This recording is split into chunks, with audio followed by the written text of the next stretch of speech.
everyone. Today we have our another new episode and we will discuss on cities and urbanizations. We have our world famous speaker, Mr. David Smith. What you want to discuss about city and urbanization, Professor David Smith? Well, Sharif, thank you so much for this topic. And it is one that continues to build up on your successful series. And, the urbanization, and I want to say, it's excuse me, futures of cities is a topic that really is looking to see where, based on the global trends, our population, the sustainability, and others, that we can see the future. Urbanization, though, is a really powerful megatrend that can have positive or negative impacts upon the environment, upon society, upon the economy, upon how people work with each other, how we do our leisure, and how all the other elements come into place. And if you go back and look at just urbanization by itself, urbanization is really a activity that has been taking place for thousands of years. The evolution of cities has been shaped by many different factors, such as agriculture, uh, its proximity to water, its proximity to transportation hubs, uh, commerce, in the whole way the industrial age has evolved, have really shaped urbanization tremendously. And cities are the same thing. Is that cities have evolved for thousands of years as well, with many of the same type of challenges. And there's challenges that cities face today that are intense compared to uh, hundreds of years ago, and includes such things as climate change, uh, pollution, and pollution has become a major activity, traffic congestion, social inequalities.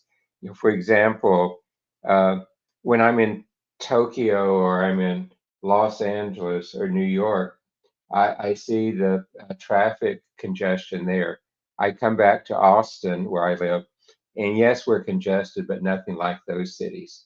And you see that shaping how they've evolved, shaping things like public transport, which those cities have a fair amount of, and here in Austin we have very little.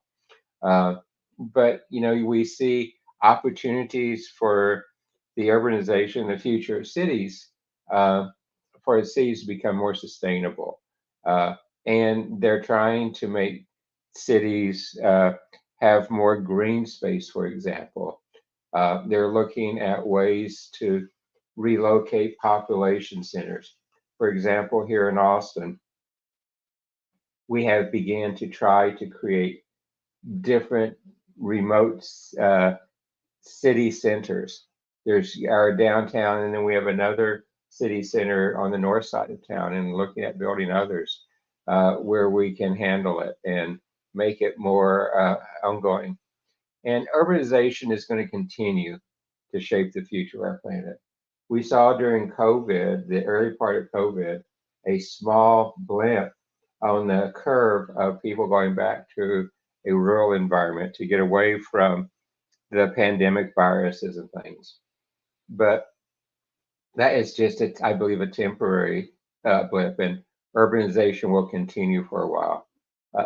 There's also many opportunities we see in the future of cities, and how the future of cities can be impacted, and what we can do with it. You know, as I was saying, the COVID pandemic really created let me say, a crisis of confidence in the future of cities.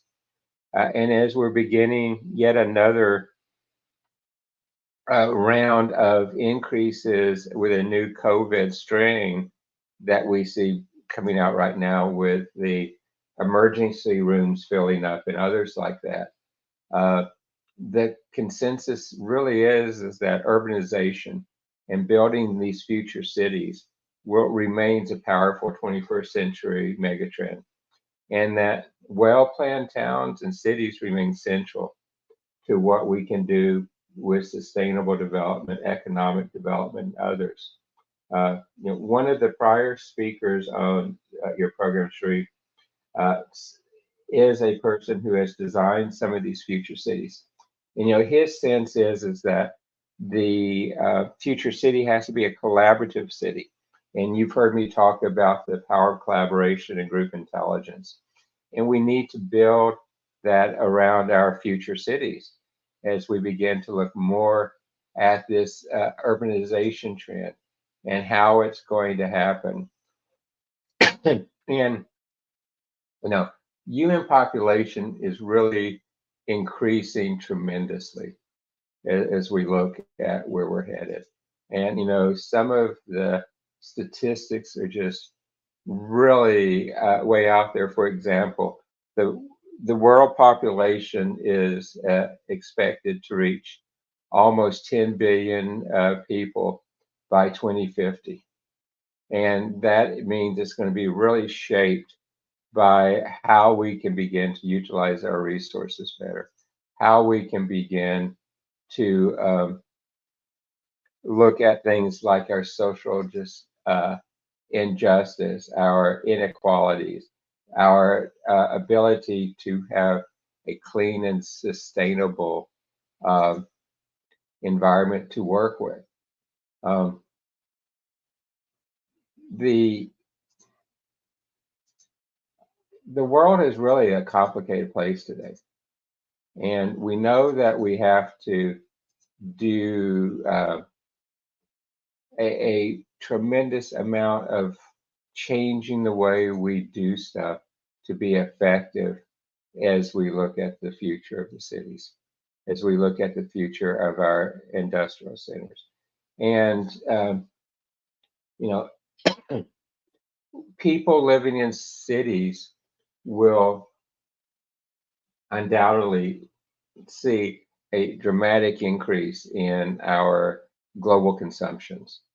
And how that was going to work, how it's going to play itself out, and really, what are the futures of the cities? Um, the share of the world's population that is living in cities is expected to rise to about 80% of the global population by 2050, where today about 55% of the global population lives in cities. And even if I look at the cross sector of urbanization, the wealthiest cities in the wealthiest countries uh, consume over 10 times as much resources as you see in the poorer countries. And, you know, the the amount of consumables will continue to go up, and that's going to change tremendously things. But still, looking at the bigger picture today, cities only cover about 2% of the world's land surface. So only 2%. But their activities within the boundaries of the city consume over 75% of the material resources we have. And today, the material consumption is around 41 billion tons, and is expected to grow to about 90 billion tons by 2050. So again, a lot of growth in different areas. Um, and we see some dramatic changes.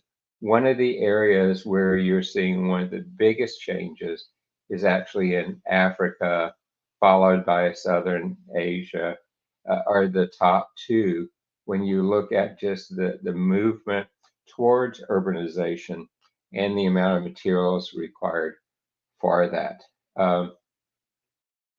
For example, in Africa, uh, it's expected to double its population by 2050, which is a tremendous change in growth, as you can see there.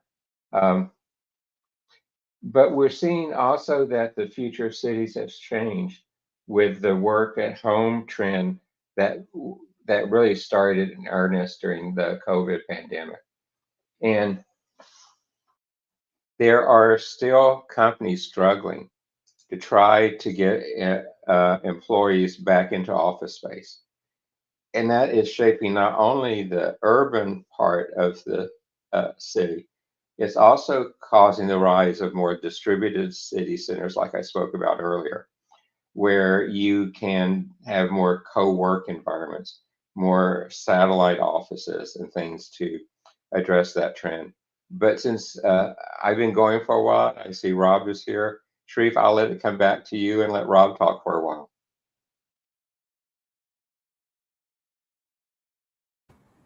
Thank you, Mr. Rob.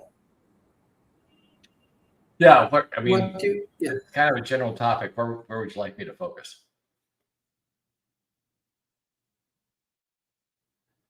Or I'll just wax eloquent. We are discussing about cities and urbanizations and how we can develop better urban planning. Oh, urban planning. Okay. Well, so going back to my introduction to urban planning, which is really back with Walt Disney when he attempted to create the original Epcot, the city of the future. The idea was to, at that particular point in time, and that was an effort that started in the late 1950s, early 1960s, and then expanded in the 1970s when he tried to build the city and was backstabbed by his attorneys. And so it didn't happen. And Epcot became an amusement park, but not the city it was supposed to.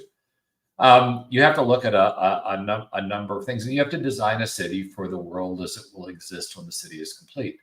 The issue with existing cities is you have layers of technology on layers of the technology, plumbing, wiring, changes in materials, and it creates a nightmare over time to maintain and service. And so part of planning for future cities needs to be to really look at that aspect and design a city that can be maintained. If you look at, say, a city like New York, you can go down hundreds of feet and find old pneumatic tubes that were used to move messages, pipes that are long past their due date, and electrical wiring that's older than I am, and I'm pretty old. And much of which has to be replaced, and yet because of the complexity, it can't be, and so often it's left in place, and new stuff is put in at some other layer, further complicating the maintenance of the resulting infrastructure. It just becomes a rat's nest of old pipes, old wiring, old subway tunnels that are very difficult to work around, and so. At some point, the city could become non-viable simply because it becomes unable to be supported, and new structures become less reliable because the foundations underneath the structures have been so badly compromised by all this building, digging, and refilling. I think we saw a certain amount of that in San Francisco a couple of years back when one of the latest skyscrapers started to heel over, though. The ground around San Francisco tends to be pretty unstable to begin with, so it kind of implies somebody didn't do the job right. But in the end, as we look at cities, you want to take into account all the problems that you currently have and design the city around addressing those problems. Earlier today, I was responding to a reporter about the number of companies that are moving out of San Francisco for events because of the crime and homeless problem there, and showcasing here a city that was leveled due to an earthquake around 100 years ago.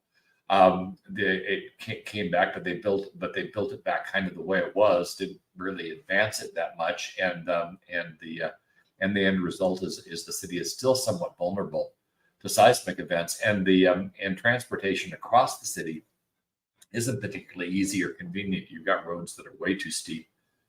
With traffic on them, and while you get a lot of funny videos about cars going through houses, for the people that own the houses, it's not a pleasant experience. And so in the end, when you're planning a city, it has to be planned out to take into account citizen safety, logistics, how are you getting food, water, electricity, the things that people need in and out economically. Sustainability, you want to make sure that you minimize waste and you have a way to handle waste in mass. And now if you're designing a city, you're designing around the concepts of automation. In fact, you might if you were designing a city for tomorrow, for the next generation, you might make it automobile free. Because especially if you go to cities like New York, the Uber Lyft problem is pretty horrible, but they've introduced far more cars onto the road that the city can't handle. And so being able to move around the city is problematic. And the subway system, well, let's just say it's an experience, but not necessarily a good one.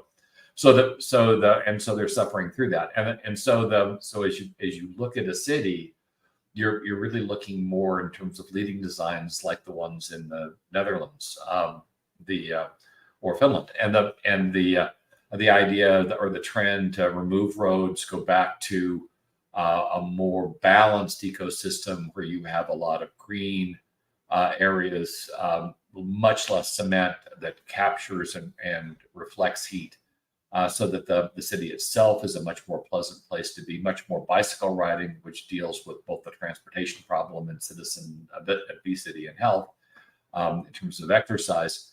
And you create an environment that people enjoy. And really the measurement for a city shouldn't be its economics per se, at least not alone. It should be the happiness and contentment of its citizens. And so the metric does, I think Finland is still ranked number one in terms of happiness, largely due to the fact that they've really focused on the health care and well-being of their citizens, and the citizens have been happier as a result. It is not a tax haven by any stretch of the imagination either. It's an expensive place to live in terms of taxes, but the amount of aggravation, grief, threat, other than the threat of Russia invading, which they're experiencing at the moment, is comparatively low compared to most cities. It's just a very pleasant place to live despite the weather.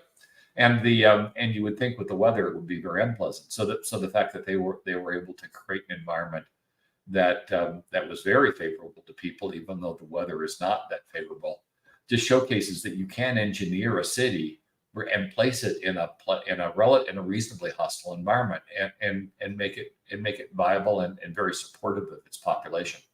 David mentioned things like taking care of minorities and assuring balance in the population, and that too is something that needs to be engineered. Though here, I think where you want to really look at is models, because often when you have forced intermixing of different groups, you have spikes in violence, and you've got to be able to deal with those as you acclimate the different groups to each other. So there becomes an argument of where do you really want to integrate different areas, or do you want to segregate them? Segregation is easier to manage, but it doesn't solve the problem. It kind of kicks the can down the road, and you're still going to have conflict between the groups, and that conflict can be more pronounced as the groups in mass interact hostily against each other. Where if you integrate the populations, you're going to have issues when you first start integrating, quite a few actually. But once the populations get used to each other, the problem seems to self-resolve, as long as your justice system and economic benefits are fairly distributed across the groups. This brings up the concept of fairness. And fairness is in the minds of the individual. And that creates a problem, because what you could create an incredibly fair ecosystem from a mathematical standpoint. And yet you could have an ecosystem where everybody thinks they're being treated unfairly based on their preconceptions. And so part of what you have to create with a city is a trusted way to communicate and fairly manipulate the population so that they're not hostile to government and hostile to each other. This has become a serious problem here in the United States, where media to a certain extent is working against us, and the different political parties have become so polarized that they spend most of their time creating distance between each other, and so it's becoming increasingly difficult to govern in some areas where you've got mixed populations and one group is trying to wipe out the other, so they, or at least make them less visible or less performant. So designing a place that is like Finland really kind of means you got to study Finland and use it as a template, because it's working there. Use it as a template for how you're going to move forward, and with the underlying goal of at least attempting to provide the perception of fairness, recognized perception trumps reality 99.9% of the time. So it's really important that you maintain the perception of fairness, even if you've got an unfair environment. I'll share you a story about perceptions and how powerful perceptions are. When Steve Jobs came in and took over Apple, he knew the products were crap and absolute crap, and the market wasn't buying them, and Apple was in the process of going under. His first step was to change that perception, even though he'd been public about the products being crap before he took over the firm. This is something a lot of folks don't get, is when you're trying to create a movement or a change, you have to change the perception first, and then you've got a chance of changing the reality underneath it, which is what Jobs did with Apple. He changed the perception of Apple's products, then he improved Apple product quality to meet the perception, and then he was able to demonstrate true success. Same thing with creating a city in different populations. If you let the populations just grouse and complain and carry on about all the problems they've got, those problems are predominant in their minds, and they're going to be unhappy.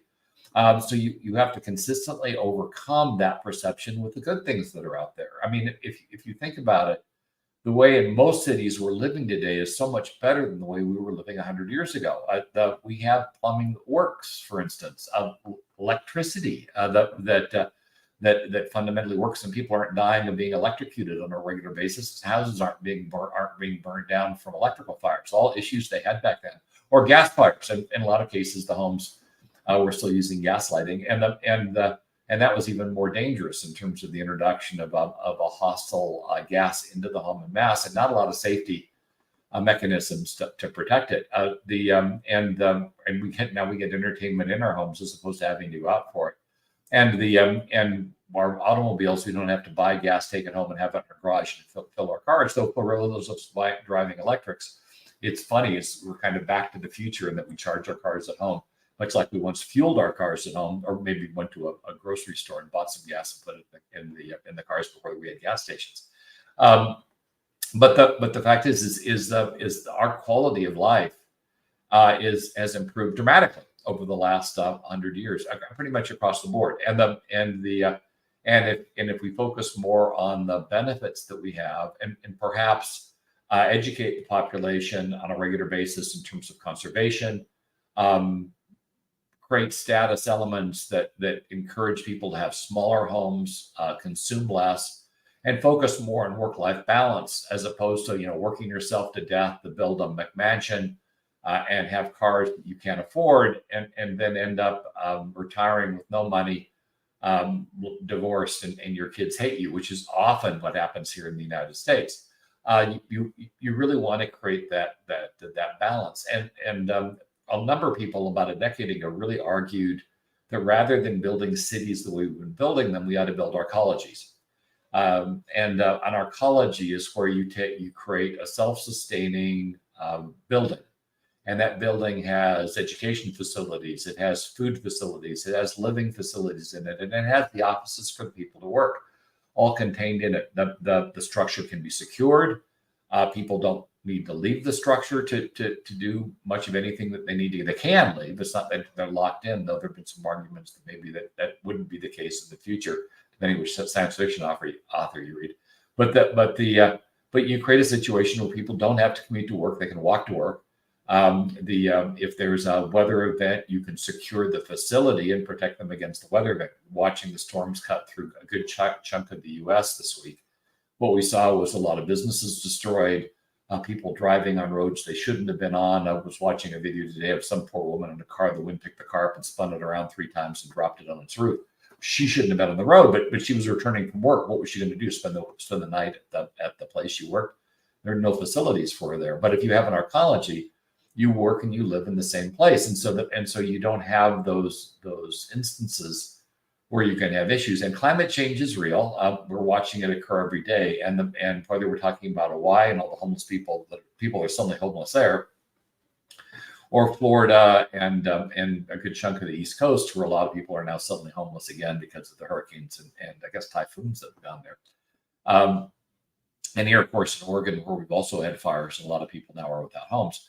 The fact of the matter is, if you had a way to secure the facility, secure the place where people work, secure the place where people live, secure their food supplies, secure their water and power, even in a heavy weather event, they're good. And you're not spending a great deal of time rebuilding things that are likely going to get destroyed again in the future. So as you're designing a city, you really need to design now for the way the world's going to be in 15 years. And the world's going to be a pretty hostile place in 15 years if current trends continue. We're going to have more wars. When you have climate change the way it's happening, you get food shortages, massive food shortages. You have areas where people can't live, and so they want to migrate to areas where people are successfully living, and the people that are there aren't really, for the most part, willing to give up what they have to somebody else that's coming across the border. And in fact, a good deal of the reason Brexit was successful was because of the concerns with immigrants, and that changed and they exited, and Great Britain exited the EU as a result. So England exited the EU as a result. So the UK, I should say, is the proper term. UK exited England as a result. So in the end, you have to anticipate all these things and design around them. Otherwise, it's unlikely the structure is going to last. And you want the structure to last because the purpose of the city or the urban area is to protect the population that's within it. So I'll pass this back to David, so I don't go on and on. But my major point is if you're going to build the city of the future, you have to build it for the future, and it's going to have to stand in the face of wars. It's going to have to stand in the face of climate change, and it's going to have to stand in the face of significant shortages in terms of clean water and food that will exist at the time. So building something like an arcology, which is self-contained, would make an awful lot of sense if you're building for the world the way it appears it's going to be in the 2030s, late 2030s, 2040s, and late the 2050s. Now to David. And Rob, don't forget in your list to include access to energy and power. With the heat wave we've had here in Texas, we've had notices for the last week and a half every day to conserve power. And in part of the statewide plan, industries and others have had to shut down their power utilization things. So it has an impact on that as well. So the ability to have access to a dependable and adequate source of electricity and power is very important for the future of cities as well. And we're seeing that impact globally in different areas, particularly where there's conflicts going on today. The other thing is we need to understand is that the future of really where humanity is going is, as we talked about earlier, really undoubtedly is going to be urban, but it does not necessarily have to be in the mega cities. A mega city is a city classified with over 10 million inhabitants. And, you have some of them like Tokyo and others where they're now getting up around 40 million people within that mega city. Those cities are larger than many countries around the world. So you begin to see that is a trend, but I believe it's going to be urban, but really not in these large metropolitan areas out of necessity. When I'm in New York or when I'm in LA or Tokyo, it will sometimes take me an entire day just to drive across the other side of the town. I can tell you where my least favorite places in the world is to be on 405 highway in Los Angeles, trying to get from the north to the south. And, it just takes all day. And you begin to see that as a deterrent to the quality of life in these large urban areas. But you're also going to see that the urbanization will be an uneven process wherever it's implemented. If I look at how you see urban planning, for example, in Thailand versus in Brazil versus here in Austin versus in EU and other places around the world, there's very interesting twist on how it's done. And it's not a one size fits all urban planning process as you're going there. And, some of the worst case scenarios as I look at the future of cities and urbanization is particularly in the large mega cities. where they will result in quite a few economic uncertainties, environmental challenges. Uh, they will stress the resources. They will stress, in many instances, a very outdated infrastructure. Many, particularly in Europe, in the United States, our larger urban centers, our larger cities are having a crisis of infrastructure now, with pipes that were put in decades and decades ago with asbestos in it, causing problems, causing health problems, leaks of all types of things, an electrical infrastructure that drastically needs to be replaced, but the cost to upgrade the infrastructure is prohibitive in many of those cities, which is again creating more of an economic uh, diversity in those areas where the more well-to-do people are moving out to newer environments where the poorer people are concentrating in some of the places where the infrastructure is the worst. And that has to be solved as we look at the future of cities. And you begin to see it. You also see that the sustainability challenges with flooding, fires, the climate change will be impacting cities in a very different way. And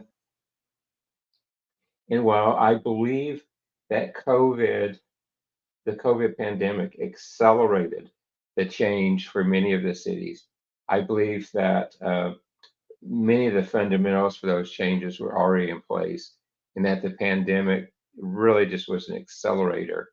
And it reminded us that, particularly with urbanization, that the areas need to be prepared for this type of disruption and for an unpredictable future.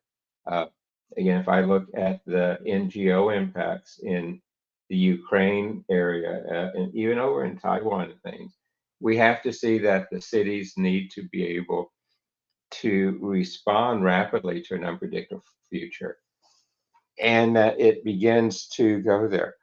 We also see in the United Nations, for example, and the COPs, the SDG 11 is really looking at what is the future of this urbanization process? How can you do it in a sustainable area?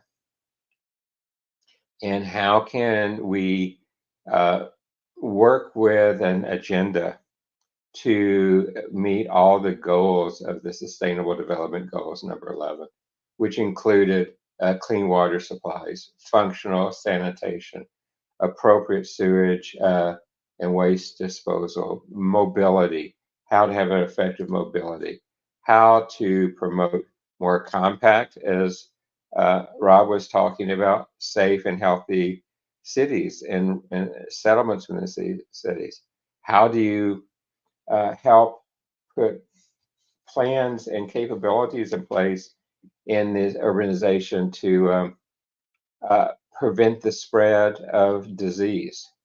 And how do you help it weather severe weather events? You know, looking at the pictures of the hurricane moving across Florida and the flooding in the cities, you can see that even though the likelihood of hurricanes are high, it's still very difficult to put in place measures for this type of weather event. And uh, really kind of pushing there. Um, I also, being a professional futurist, I like to look at some of the scenarios. And some of the scenarios on this is built around economic growth, economic development. And a large percentage of people believe that these urban areas will be the primary driver of the growth of the economy and the growth of the domestic product in each of the countries with it's in. But on the other hand, we also know that if I look at the same type of trends, that 2/3 of the world's population, and it's exacerbated in the urban environments, will be under the threat of water stress. And with not enough water, and water is going to be one of the next big areas that you see a lot of work being done. And again, access to food. Some of the current predictions, forecasts say that food production probably peaks at around 2040 at a level that's about 60% above where we are today. And unless we have some dramatic breakthroughs and ways to increase yield from crops and utilization and other approaches, that that will be one of the other challenges, again, particularly in urban regions where you have to depend upon your own self and understand what is being done there for it. I love what we talked about on some earlier programs with Sharif, where we're seeing indoor gardening, we're seeing vertical gardening begin to be used in cities, being able to take advantage of rooftops and doing part of the process there. I think that's a very important future consideration, but it needs to be built into the whole urbanization process as we look at how to upgrade our existing cities and how do you build the new future cities that we will be building to handle this population increase. Um, and like I said, it is a very substantial population increase with most of the population growth really being in the urban centers. Um, the last time you really saw it change was really in the 1900s, where the growth in the rural environment started a downward trend, and the growth in urban just really took off more every year. And there's plans to decrease the reliance on fossil fuel. But if I look at the rural environments versus the urban, the urban environment is still the largest user. And how do you respond to all these in a way that is a highly collaborative and coordinated approach? Because you need to do it not just in your city, but the other cities around um, your country and really around the world, to where we can apply the best practices from each other and where we can really understand the differences then. So again, we're seeing the growth. The one country in the world that is going through will double their population, and the trend from the rural environment to the urban is most profound. Currently, it's Africa, and that is a trend that hopefully we can work with them on best practices. We can help them understand the mistakes that were made and not make them as they go this sea shift of change through there. Uh, and and how do they maybe help prevent some of the problems around the aging infrastructure, from power to bridges, water, sewer, uh, transportation infrastructure, digital infrastructure. All of these are things that really have to be figured as you um, look towards the future. I, I, I I saw recently a little tidbit on New York City, and one of the real interesting statistic to me is they have thousands and thousands and thousands of miles of water pipes, of power ducts, of sewer systems that are all over 100 years old. And if I'm looking at today's infrastructure, uh, so many advances have been made in that last 100 years, and the way we work in our life in society has changed. It used to be that a lot of the electricity, a lot of the digital communications, the internet, was focused on cities where you had large office buildings, where you had factories. But now, particularly with the pandemic work from home driven incentive, that model has changed. And we're seeing the need for more and more bandwidth, for example, at homes. We're working out of homes. Rob and I are both great examples of that today, because we're both working out of our homes and we're both doing tasks that require much greater bandwidth than I had 10 years ago. And that trend is dramatically changing how we design and build our cities, how we design and build our infrastructure. Rob, I could keep on going, but I probably should let you go back. And it looks like we might have lost Sharif yet for the third day in a row. You're muted. I have to find the mute button. Yeah, he's kind of left us stranded. So talking about whether population is growing or shrinking, the latest studies I've seen, at least looking at the stuff out of Pew Research, suggests what the U.S. and a number of developed countries are actually dropping into steep population declines at the moment. You're right; some of the emerging countries are going the other way, but if you look at Japan, South Korea, and the United States, numbers aren't really good. Women between 14 and 44 in the 2020 study dropped from, I think, 44%, it was a 20 to something like 23% in terms of intending to having children, a huge drop in that critical age group. A lot of the causes is the cost of raising a child as a single mother has gone up dramatically, and single women raised, or at least had raised, a significant number of children over the years, and that group is almost non-viable because of the costs related to kids. And the increased costs in healthcare are having a significant impact on people wanting to have kids. And of course, the unrest and problems in the world tend to get people thinking that maybe it's just a bad time to bring kids in the world, though that hasn't changed a lot. Go back and look at some of the news coverage that happened during the World Wars. It was much the same in terms of people not wanting to have kids. But it does look like, at least according to predictions, in the next 20 years, we're going to be dropping populations, not growing them, at least in a lot of the larger areas. China, in particular, which had a strict rule to contain population growth, over-executed, and even they are now experiencing a significant mismatch between people that are aging out of the workforce and people that are entering the workforce as a result. Their excessive focus on male children was problematic. So in the end, and this goes back to urban design, if you are looking at population decline, you have to think about the fact that if you build a structure to handle a population, that population drops significantly.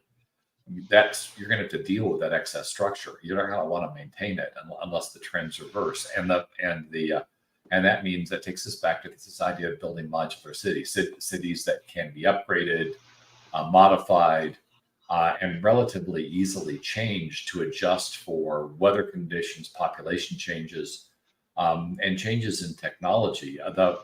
Even the way that we police a population, if you were to build a city today, you would probably rely a lot more on things like video cameras and a lot less on things like police officers from the street. In fact, a lot of the issues with regard to policing right now is where we used to have, here in the United States, we used to have officers always paired up. They're often sent out on their own, and so when something happens, they don't get that second set of eyes and that alternative judgment to keep them from making mistakes or keep them from being harmed because they're simply outnumbered. In fact, we've got a number of events here where people have gone out and just shot police officers, which is great.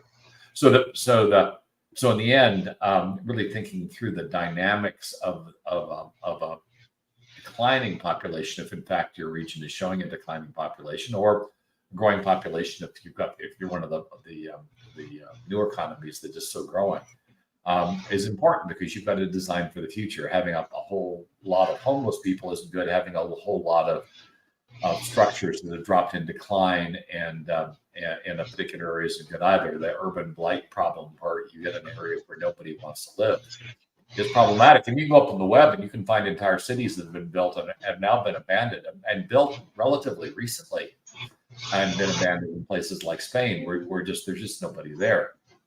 So part of it is if you build a new city and structure, you kind of have to make sure that people want to live there, and that's one of the reasons why cities tend to form organically as opposed to successfully formed by construction. Because a lot of those new cities that were built by construction with the idea if we build it, they will come. Well, they built it, they didn't come. Starts in 15 minutes. Okay, I don't know if that was your son. No, that's my virtual assistants remind me of a meeting in 15 minutes. All right, yeah, so we'll go through that. So anyway, I couldn't quite make out what she said. So really kind of organizing the population around where they're likely to be when the city is mature is important, and ensuring that you're not building around an industry that's on its last legs. I mean, for instance, right now, things like tire manufacturing sites probably aren't going to be great in the future because we're changing the way we're making tires and what goes into them, which suggests that's probably going to require a lot of the factories to be completely reconstructed and be reconstructed someplace else. Steel has been an issue in the United States as jobs and manufacturing moved to other countries. And if you're building automobiles, well, we're moving from gas-powered cars to electrics, and as we're doing that, we seem to want to build new factories as opposed to retrofitting the old ones, which is going to require populations to migrate, or in some cases not. A lot of the new factories are highly automated, and so they don't need a lot of people. Here we had a huge data center go up, and it really contributed a lot to jobs while it was being built. But now that it's up, it's largely being managed by something like 14 to 30 people. So it's massive, but it's automated, and so it doesn't need a lot of staffing. So if they got a lot of Facebook got a lot of incentives to build the structure here, but it really isn't contributing other than taxes, which is certainly helpful, but it's not contributing to jobs much because it doesn't require a lot of jobs. But it does because it uses water for cooling, and it consumes a lot of resource, both electrical and water resource. Which creates issues, and so you've got to create a certain amount of balance. Now, if you're building a city in an agrarian area, you're going to have a real problem with water because agriculture uses a lot of it, and so does cities, and you're going to create conflict between the farmers and the population of the city as to who gets that water. In the United States, we currently have a real problem because of poor management. Our aquifers are collapsing because we're pulling too much water out of them, and you pull too much water out of an aquifer, it collapses, and now it doesn't matter how much it rains, that aquifer is not going to refill because it doesn't exist anymore. It's collapsed. So making sure those kinds of catastrophic events don't happen is important because you collapse your aquifers, and now you don't have water for the cities or the farms, and now you've got a serious problem because people are going to have to relocate. They're going to have to go someplace where the food is still cheap, or go someplace where they can still get water, because we need water to survive. So the urban planning has to take into account maintaining the environment so you don't degrade the environment to a degree where it can no longer support the life you've placed on it. And that's important. And really working against this is the fact we tend to be tactical thinkers. We tend to build something to address the problems of today and not really worry about the problems of tomorrow. And that's problematic. And when we have problems, we tend to focus on kind of making the symptoms of the problem go away because that's easy, rather than addressing the cause of the problem. Take into account, or take as an example, climate change. We know that if we really want to stop climate change, we have to start burning. We have to stop burning fossil fuels. It's really kind of a no-brainer when you look at the science. Yet have we? We have tried to constrict the fossil fuels. We've tried to argue that it's really not a big problem, that these things are all naturally occurring. But regardless of what we argue, the problem continues to accelerate, and we continue to have climate events that are setting world's records on almost a monthly basis now, which is problematic. Because it looks like we're starting to spiral. And if you've ever watched an experiment where you've got a closed ecosystem, once the ecosystem starts to spiral in the wrong direction, it is really hard to stop that spiral because now nature is working against you rather than for you. And so when you get to that particular point, now you're just talking about building enclosed structures and going underground because the living on the surface may no longer be viable. So getting beyond that particular point becomes important. But then again, if it's going to happen and you can't stop it and people aren't doing the smart thing, then maybe that means you need to build structures that are able to withstand the extremes of climate change, because you were unable to stop or reverse it. It is interesting to note, though, if we were to build those enclosed cities, it would almost immediately at least stop the increased damage, man-made damage to climate change, because of the nature of those cities. You'd have to contain a lot of this stuff, otherwise they wouldn't be able to survive either. But really, we have a lot of tools that allow us to do this. We can now model at scale with tools like NVIDIA's Omniverse, and get a sense for how something will work against different environments. When the automotive version of Omniverse is used, they can test against things like everything from hurricanes and hurricanes or major snowstorms in Los Angeles, California, all the way up to, if they wanted, if Godzilla was to invade or you had a zombie invasion. It doesn't really matter what kind of event possible or impossible you're testing against, but you can test that virtually and see if your structures, if your planning, if your ecosystem, if your logistics will survive the event. And in California, well, it's unlikely we're going to get attacked by Godzilla or zombies. We undoubtedly, California will have to address things like large earthquakes that they get one every once in a while. They just had the first hurricane, I think it's like 150 years hit them.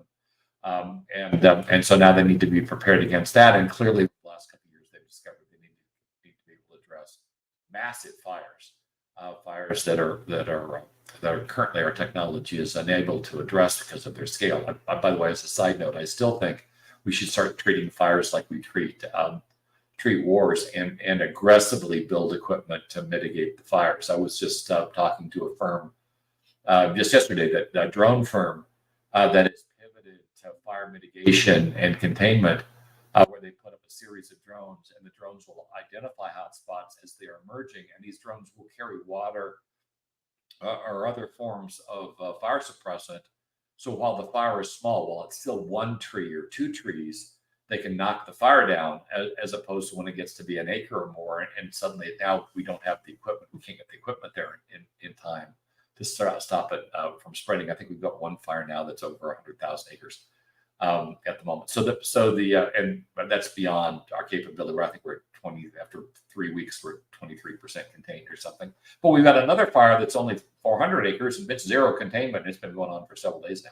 So being able to knock the smaller fires down while they're still small rapidly would be a way to keep them from going to a size that we can't address. And part of the problem with the smaller fires that grew up is there was so much smoke from the larger fire they couldn't get aircraft in there and knock it down while it was still small. And now it's too big to knock down. And today the hope is the rain's going to come in, and that's what will address it. But waiting for a kind of a climate event to deal with a forest fire is problematic if you're in the fire zone. So being able to build for those events and use technology effectively to identify the problem, address the problem timely, and then go to the cause of the problem over time, assuring that you don't have large areas of dry brush, that you don't have a lot of trees that are distressed because pests have come in and damaged them and they've died and created these large areas where you've got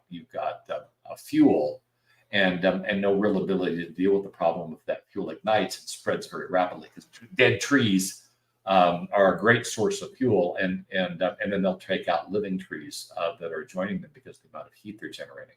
And so being able to go in and remove those dead trees, or being able to effectively keep the pests from killing them, then becomes a much higher priority. But if you're dealing with problems tactically, where you're only dealing with the problem once the fire emerges, it's too late. And so having technology that can identify problems sooner, that can ecologically deal with those problems effectively, so you don't create new problems. For instance, if you're dealing with a pest problem, you don't want to dump a ton of pesticide on it. Now contaminates your groundwater, creating yet another problem for you. Now you've got sick animals, you've got sick people. That's not the way to deal with things. That just shifts you from one kind of problem to another kind. And the other kind of problem can be worse. Once you've contaminated the water, correcting that may be a bigger problem than the pest problem you started off with. And so really thinking through your mitigation methods and designing around those mitigation methods so you don't create a larger contamination issue could be incredibly important. I think David mentioned vertical farming and really moving a lot of the production of food closer to the populations that are going to consume it makes a lot of sense, because then you can do things like keep pests out through containment and protection rather than using pesticides. And of course, a lot of the issues with regard to things like pesticides is the fact that the companies do a really good job of marketing against their downside. And so we end up using stuff we shouldn't be using because we've been convinced that it's okay to use it. And all that does is create a dramatic amount of distrust between people and the information they would receive to make them safer and more content. Because if you get to the point you don't trust anybody, now you've got a problem, because the population doesn't trust the government.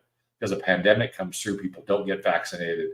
They go around and they contaminate everybody else. A serious problem we've got here, or we'll have here in the next few months as COVID, the flu and RSV start to spread as they typically spread during the winter. And it looks like we've got a large portion of our population that are going to refuse to become vaccinated, which is going to result in a lot of deaths. Probably make a fairly big change in our political dynamic. But if the goal is to keep people alive, that's not the change that you want. So in the end, using simulation, using technology, and planning for the world the way it will be, while focusing on the causes of problems, are really the successful path to building a successful city, a city that can last the test of time and allow us to live happy lives. And of course, finally, looking at places where they're doing it right, like Finland, as models becomes an incredibly important way to deal with the world the way it will be. Passing back to David. And then I think we're probably going to need to wrap.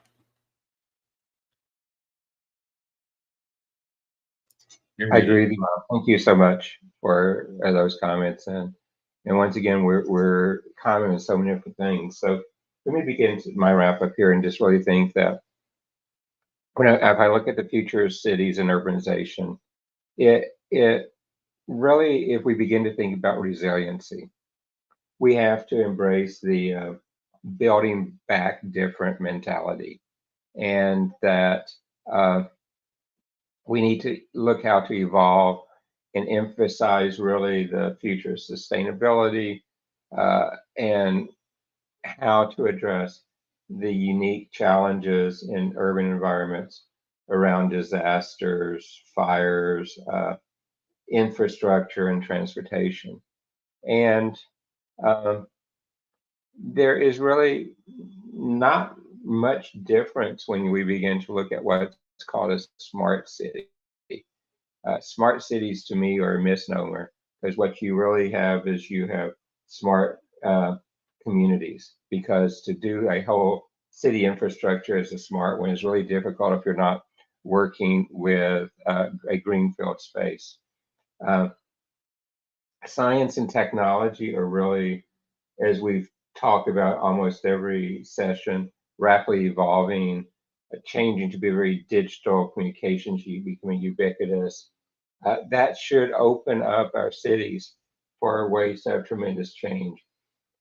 Going to some of the concepts like what I was talking about, self-sufficiency of using mini grids, microgrids, should be part of our future of urbanization and future cities. Now, as we look at technology, though, we need to remember there is still a digital divide in some, and that has to be built into our future cities. And really, if we look at how to build this resiliency and everything, it really requires mainstreaming the local regulatory environments, the local governments, and how to look at the planning frameworks, how to look at climate, environmental, public health, infrastructure, services, transportation. All of those have to come forefront in planning our future cities, because urbanization is going to continue to grow. And so governments really need to think about how to produce a roadmap that can meet all of these challenges. And to do this, it must take all the elements of the Technopolis. It must be multi-sectional, multi-dimensional, multi-stakeholder. And you've got to include the citizens, and particularly with education. You have to include the companies. You have to include academia, and you have to include the government in making this all match. And these policymakers need to match the urban risk assessments with the solutions. You look at, for example, some of the impact of the hurricanes and the flooding, and we see that when the hurricane caused the massive flooding in New Orleans and in Houston, we saw that some of the poor planning in the past made that flooding much worse, and that we have to do all of these with public participation. It really needs to have the input of all the stakeholders for this to be successful. If we are going to improve our state, improve our competencies, capabilities, and quality of life in the future cities, which are going to be very urban in scope and very interconnected to the rest of the region and to the rest of the world in the future. So, Rob, I think that puts me over an hour here. So it's back to you. Right. Well, I'll keep it simple. I think if we really want to build the city of the future, we should first build it virtually and let people experience it virtually and see what it is they like and don't like about it. And then factor in those comments, then modify the city virtually until you get a percentage of folks, a high percentage of folks that like the underlying result. That way, when the city's built, you already have a population of people that are happy with it. In fact, you don't even have to build the city. You can take the elements out of the research and apply it to existing cities or other future cities you're going to build. You don't have to take the whole thing. You could just take elements and learn from it. But we really don't have a gold example. I mean, I mentioned Finland, but the world doesn't hold Finland up as that gold example of how you should run a city. And I think to a certain extent, the reason that is governments don't like to look at other governments and say, hey, they're doing a better job than we are. Because if you're in a democracy, that probably means you're not going to get reelected. So creating a city that doesn't particularly credit any one geography that is separate from any one country, that showcases how the technology might be applied, that showcases how the city might be laid out, showcases how the city might be secured, and showcases what the life experience would be. What would the homes be like? What would the working environment be like? What would the commute be like? And then gamify the entire thing so people want to go in there and play. You could introduce all kinds of game elements, all the way up to a Far Cry kind of scenario, where people want to go into the city and muck around. But part of what you're trying to get back is, would the city work? Would people enjoy being in that close proximity? How would they deal with the ethnic and other differences that would exist when you start to combine populations, and recognize that in a virtual world, you can kind of be anybody you want. A guy can be a Black woman if he wants to be and wander around and get that experience. So you can do things in simulation that you can't really do it with a physical structure, and then you can gain insight as to how people would want to live and what differences that they would accept in simulation, and really use simulation the way it's supposed to be used, and architect out what the city of the future should look like. And we have the tools; we can do it. And now I'll end and pass back to Dr. Sri.